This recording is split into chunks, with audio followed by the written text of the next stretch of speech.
Hello, this is Valerie Aiello, and you're listening to IdeaDiary. Thanks for coming back to my office and hanging out. Okay, today I am getting my Amazon merch store organized.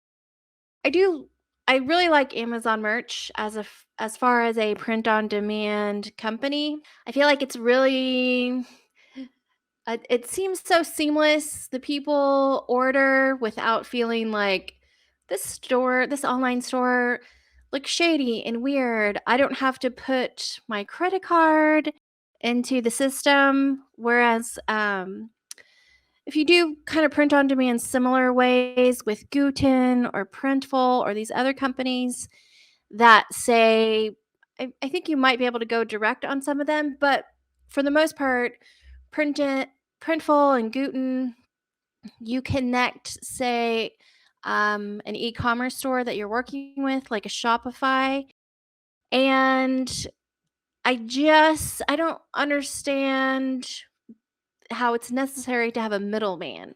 Why they need well, if I have a customer order something, they order it, they charge my credit card, it gets shipped, and then if there's a problem or something, it feels like I have to get the customer to ship it back to me, and then I return it. It feels like there's just, like, a big middleman situation that can be removed, and companies like Amazon Merch, there's no middleman, and I feel like it's a really great system.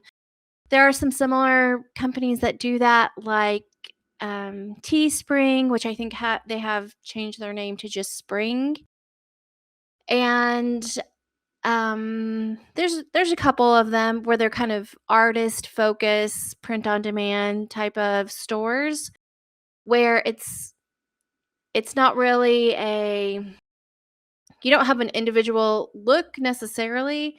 It's just kind of a mishmash of a bunch of people that are selling products on, I think, Redbubble, Spring. There's a lot actually, and I don't know all their names. However, I those a lot of the companies they don't require me to put in a credit card. It's just I upload the artwork, somebody buys the artwork from their website, and I get a percentage of the profits. And you can usually price your product, $5 over, or $2 over, or $15 over, depending on what you think the person interested might pay for it. It's just a big thing of a shift to where you don't have to ship products. You can just have a million different ideas and designs, have them print on demand, have the customer pay for them, and then you're just collecting a royalty from a company. I feel like that is the way to go as far as trying out a million different products to see what works until you get to that point to where you can have your own distribution center, your own mailroom with a mail person that necessarily isn't you.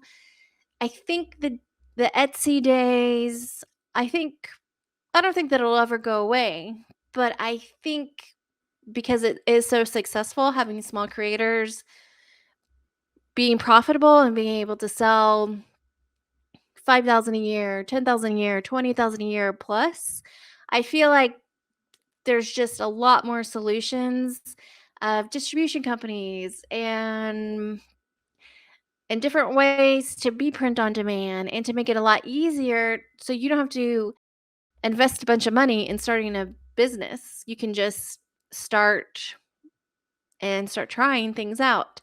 The Teespring company, so if you watch a lot of YouTubers where they have their products on the bottom row of their video, they're connected to a Teespring platform, and I think there might be another company that does it well that lets you connect to that bottom YouTube.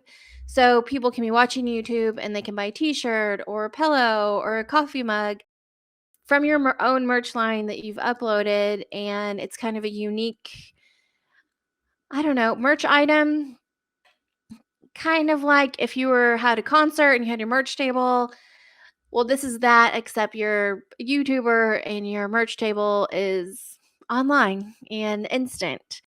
I mean, not instant, they have to print it and ship it and all that stuff, but someone can buy it and be excited about it and use it pretty soon. So I'm just definitely getting that organized. I think I'm going to double up.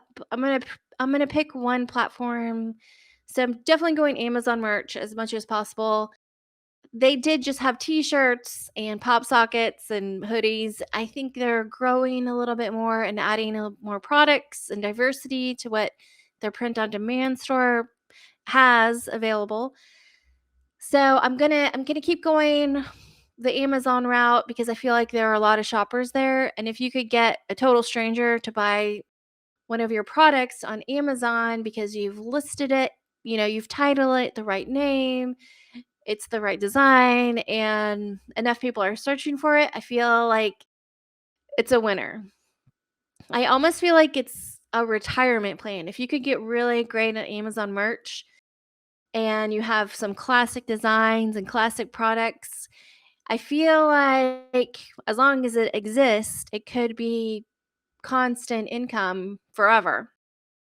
You know, you might have to update the design or update the idea a little bit, but once you figure it out, I feel like there's something to Amazon merch that could be a forever revenue stream. I guess you would call it, I don't know if you would call it, I mean, you have to do the work, but you do the work once and hopefully you sell it for years to come. So that's kind of, the dream, what a lot of people want. So I'm going Amazon merch. The One of the problems with Amazon merch is that if you don't sell something that you've uploaded within 90 days, they take it off of Amazon merch. But if you sell it once, it stays on forever. Where I think that's where I'm going to back it up on something like a Spring, Teespring. They've changed their name to Spring, so I just have to get used to saying it that way.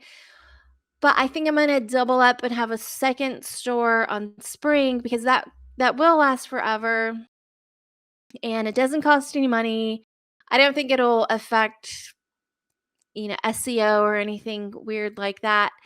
And I don't necessarily know if SEO is the most important thing uh, when it comes to print on demand stuff, unless